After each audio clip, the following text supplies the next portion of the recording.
Et il n'y a pas longtemps, j'ai fait un projet avec eux de construction géométrique. Je leur ai dit, les plus belles constructions iront sur TikTok. Et là, alors là, ils travaillent mais tellement bien. Ils m'ont fait un travail de qualité. Ils voulaient tellement finir sur TikTok.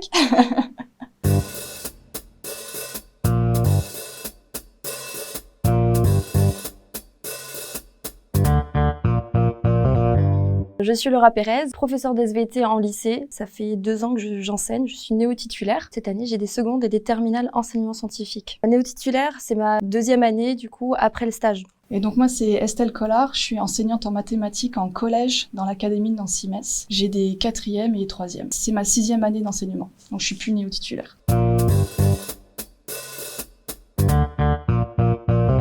Alors moi, ça a été une très très longue recherche. J'ai toujours voulu faire prof quasiment, mais les matières, ça a toujours changé. J'ai fait une école d'ingénieur, donc à la base, j'aurais aimé faire prof de physique, mais je suis pas du tout à l'aise avec la chimie, on est obligé d'enseigner les deux en même temps. Et je me suis dit, bon, on va faire mathématiques, comme ça, c'est simple. Moi, du coup, SVT parce que j'adore les sciences. J'ai toujours aimé m'intéresser à tout ce qui était la nature, ce qui m'entoure, les sciences. J'ai pas fait tout de suite professeur d'SVT.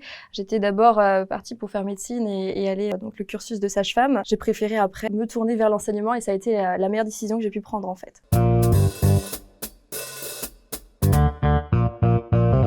Alors moi, ça a été durant mes années de faculté en sciences de la vie.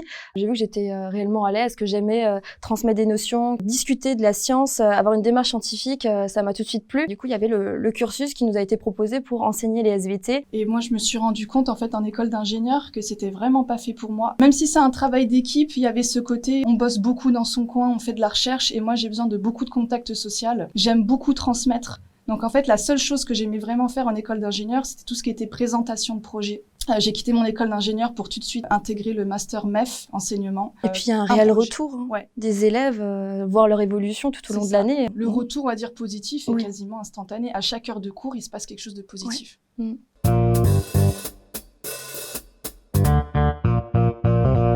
Alors moi, je suis beaucoup dans la différenciation, mais c'est pas moi qui ai inventé le concept, hein. C'est très plébiscité par les inspecteurs, par l'éducation nationale. C'est le jargon d'éducation. En gros, la différenciation, c'est qu'il faut adapter son enseignement aux compétences de l'élève, aux envies de l'élève, aux préférences de l'élève.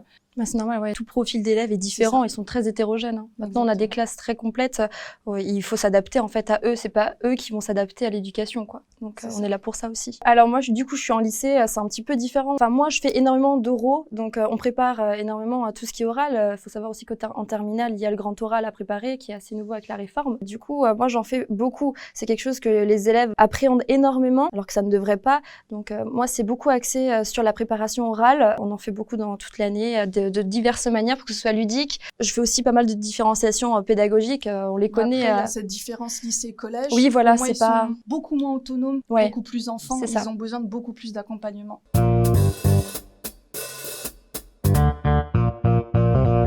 Alors moi, j'insiste vraiment sur le fait que mes cours sur TikTok n'ont rien à voir avec mes cours en classe. Les cours sur TikTok, c'est déjà, on a 1 minute, le format n'est pas du tout adapté. Je vais aller à l'essentiel, je vais manquer beaucoup de rigueur, parce que je peux pas tout dire. Mais souvent, une leçon de maths, c'est une activité de découverte. Comme ça, l'élève, il se confronte lui-même au problème, à la notion, au sujet. Le but, c'est qu'il se trompe, c'est qu'il tâtonne, c'est qu'il essaye. Et petit à petit, on va mettre ensemble une astuce commune. On va plutôt parler de démarche, de méthodologie commune. Parfois, c'est compliqué, bien sûr. Il y a des choses qu'on n'explique pas jusqu'au bout. Et donc, pour certaines personnes, c'est mal interprété. Et du coup, des impasses. Moi, j'ai vraiment créé ce compte pour redorer l'image des profs.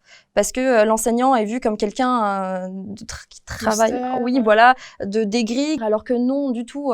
Ça a vraiment changé cette image des professeurs. Et c'est ça, moi, je voulais transmettre.